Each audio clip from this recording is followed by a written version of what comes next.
Chelsea Football Club, when in doubt, Fabrizio will come with a capon to save the day because Rodrygo links have started again and he's here to tell us the truth. Furthermore, Cole Palmer, Badiashile and Levi Colwill, huge updates for the upcoming season or the upcoming games with their injury status. Pedro Neto and Chalobah, one's coming back to Cobham, the other one's going on international duty. And finally, there's an ethical and moral dilemma for Chelsea Football Club. They need to decide what they're going to do with Amari Kellyman. Cardiff want one thing. I'm not going to lie to you. Chelsea shouldn't allow it to happen. I'm going to break it down. We're going to get into the details and we're going to get into the nitty gritty. But what I need from every single one of you is, number one, hit that like button. It's the international break. I'm delivering content. You're bored out of your head. So other people will be bored too. By you hitting that like button, you're telling YouTube, I like this. Other people will like it and YouTube will show other people and they will enjoy it and watch it. And it's an ongoing cycle. Furthermore, subscribe. If you like Chelsea related content, this is the place for you to be. Subscribe.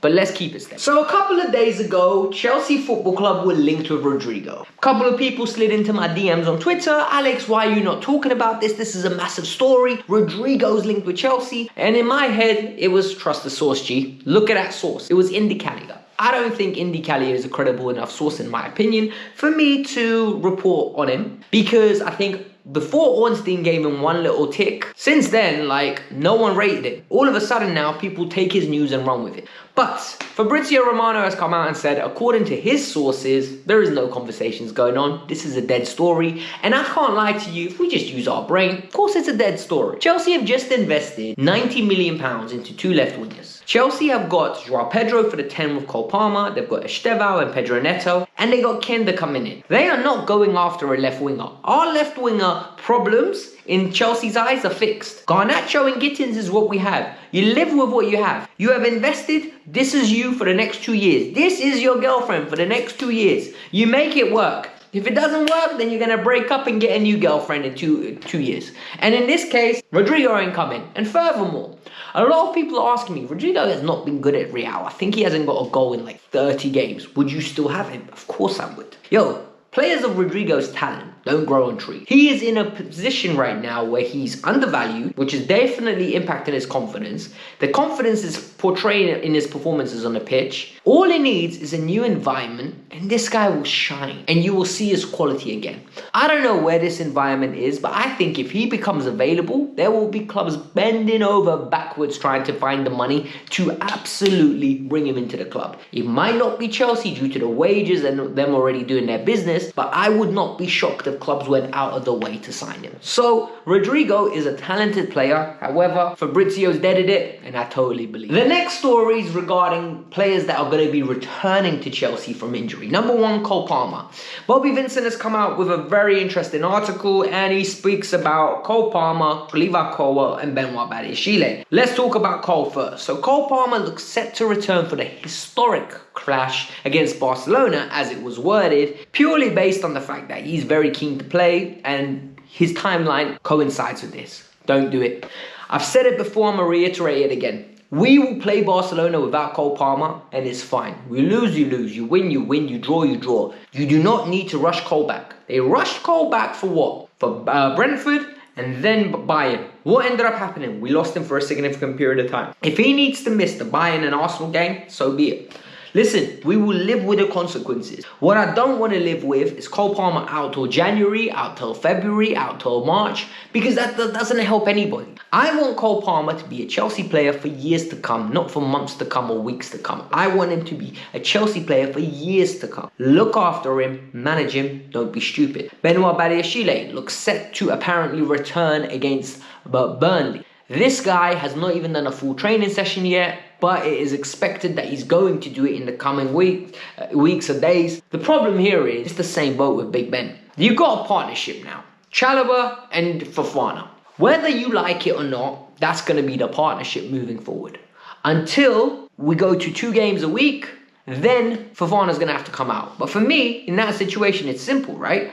You literally just put Josh in. With Big Ben, as good as he has been, he can't stay fit. And what he does is, he gives us a little taster of how good he is, and then all of a sudden he runs away. And then he's gone, and then the question marks arise, can he stay fit? And it's like an ongoing cycle. For me, it's very simple. Get him fit, give him little minutes, and don't overuse him, and then slowly build up confidence. Reece James' program, make sure that he can literally stay fit for a year. Once he stays fit for a year, we can be more trustworthy with him and then actually have a plan whether to sell him or keep him. In terms of Levi Colwill, apparently Levi has been off crutches for a month. This is great news. Levi done his ACL, I think it was the start of at the end of preseason, which is the most annoying thing. If he done it at the start, at least it eats up into some of the holiday months, then he can come back sooner. The initial projected time was that he'd return at the end of March, early April, right? That would mean he would return in and around the last 8 games of the Premier League, and then the latter stages of the Champions League if we're still in it. Hopefully we will be. But the good news is he's off crutches. There have been no setbacks. Chelsea are confident that he'll return, but they're going to manage him and not rush him. Be careful with him. Do not rush him back. I genuinely do not believe that there is a need to rush him back. You just live with what you have. If we're in a situation where we could win the league title and you need to rush him back, in that situation, I'm going to ask the question, if we're in a situation that we're going to win the league title, that means our defense is fine. It's not like Levi will come back and straight away hit the ground running. So for me, be very careful. Absolutely look after him. We need him for years to come, not weeks to come. And I think that's the message of this video, right? Be careful, take your time, and be smart, be calculated. In regards to international duty gets boring, right? I'm not gonna get it twisted. A lot of you are gonna be watching the content purely because you're getting withdrawal symptoms from football, and I can see that in my views already. Whenever international duty comes, certain man always say, there's no point making content. I promise you now, this is where you lot come in heaves. You run into the channel purely based on the fact that you need something to watch. You want Chelsea related news and I deliver. So hit the like button, subscribe to the channel. You know the deal. But Pedro Neto has been recalled back to Cobham, and this is because Portugal analysed him. They saw his medical and said, you know what, Pedro, get some time off. This makes sense. This is logical. I think the same should happen to Moises Caicedo, but it hasn't. He's travelled for that one game for Ecuador. Pedro Neto is a bona fide starter for Portugal. Martinez loves him. He gives him the balance. He gives him the work rate purely based on the fact that he's playing Cristiano Ronaldo up top. So you need that running and pressing. Pedro Neto is the right wing starter at that team. If he misses 1 or 2 games, he will not lose his spot in the team. He has cemented himself as a regular starter for Portugal. Great news. He can go, he can rest. I think Pedro's getting a lot of criticism at the moment. A lot of fans don't see his value. I'm going to say one thing. Whilst he's not unbelievable, the key aspect here is you're going to miss him if he's gone. I think the balance he gives the team is impressive. I know a lot of us want to see Estevao. The problem is Estevao can't play every game. And the reason he can't play every game is because I want Estevao not to be in the Yamal position. Yamal's played so many minutes, now he's got a chronic injury in his groin. Manage him. Absolutely manage him. The team should be good enough where we don't depend on a 17-year-old, 18-year-old. I'm sorry. The other news is Trevor Chalobah's been called up for England. So Trev was going to have 2 weeks off, but all of a sudden now he's called up for England and he's going to play.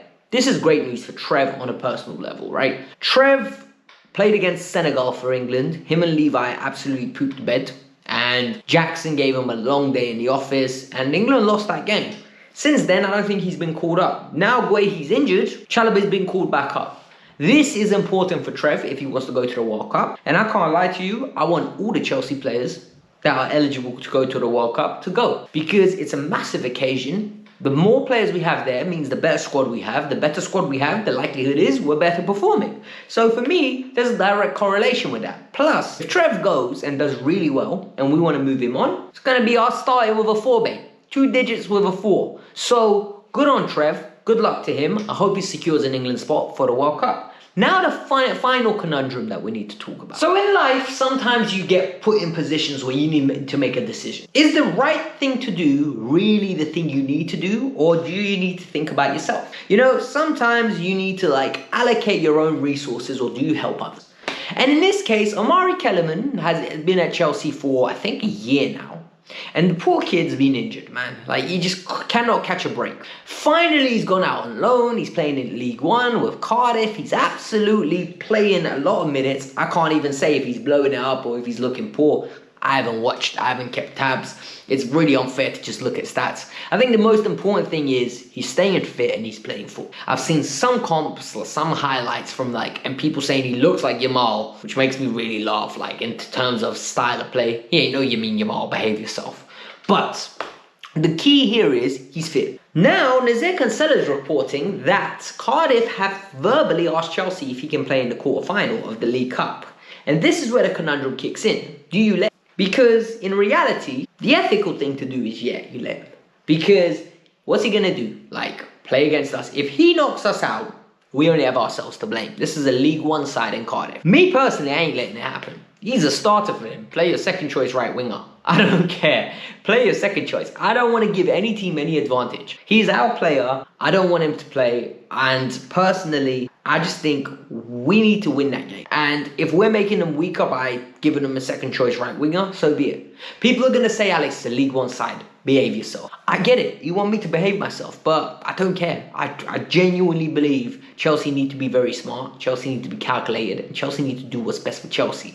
I want to know your opinion though. What would you do in this situation? Do you let Omari Kellyman play against Chelsea, his parent club? Or do you tell him, tough, brother, you're not playing? And yeah, so before we leave, there's another video I have over here regarding different international duty topics for you guys. And the review for Chelsea versus Wolves. 3-0 victory. Break it down to the good, the bad, the downright ugly. Let me know your thoughts. Peace out. I'm out. Have a lovely day. Football's around the corner. Don't watch that.